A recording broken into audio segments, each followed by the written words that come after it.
আসসালামু আলাইকুম, আশা করছি সবাই ভালো আছেন। তো প্রতি বছর আমাদের যে কুরবানির গরুগুলো আমরা কিভাবে মাংস বিতরণ করি, এই বিতরণগুলো চলতেছে।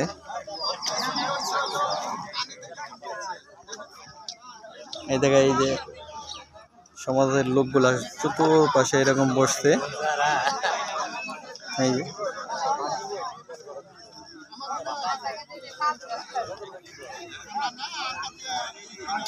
এই যে মাংস বিতরণ করতেছে।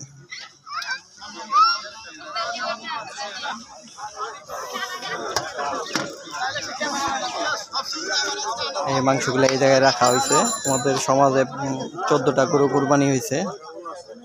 প্রায় 41 মণ মাংস আমাদের সমাজের দেওয়া হয়েছে, যেগুলো 112টা ফ্যামিলির মাঝে বন্টন করে দেব। প্রায় অ্যাভারেজ একজন 14.5 কেজি প্লাস মাংস পায় সমাজ থেকে।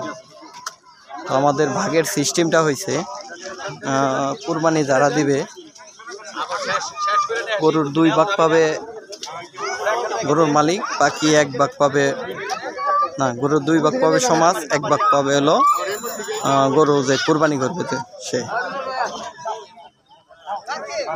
অর্থাৎ 2 ভাগ সমাজে বিতরণ করা হবে, আর 1 ভাগ যে কুরবানি দিবে সে নিবে।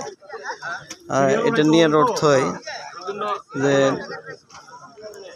যারা কুরবানি দেয় নাই তারাও জানি, আর যারা কুরবানি দিছে তারা সমান মাংস পায়।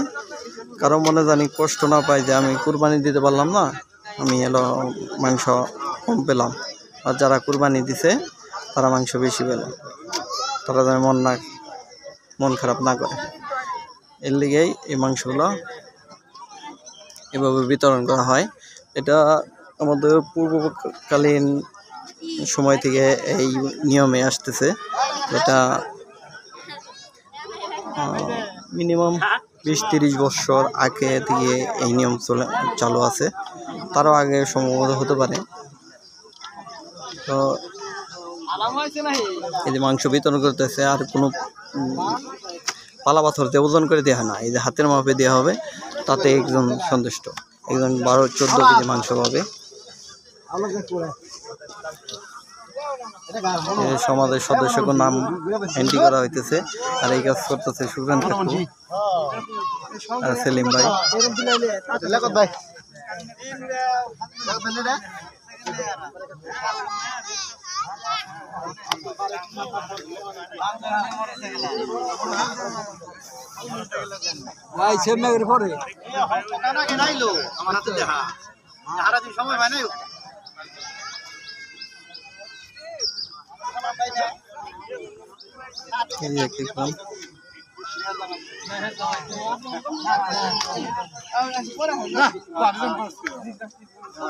আসলে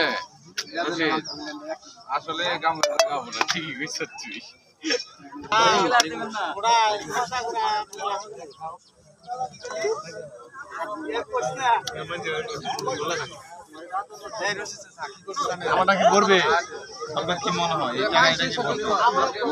এটা প্রায় গলা গলি হবে না বললে আপনি দিবেন, তাহলে আমার লগে চ্যালেঞ্জ করেন। এই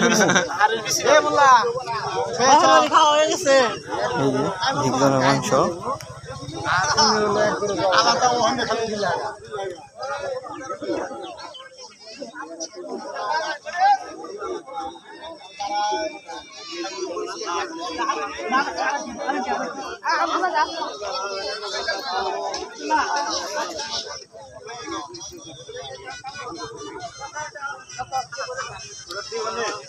মাংস বিলিয়ন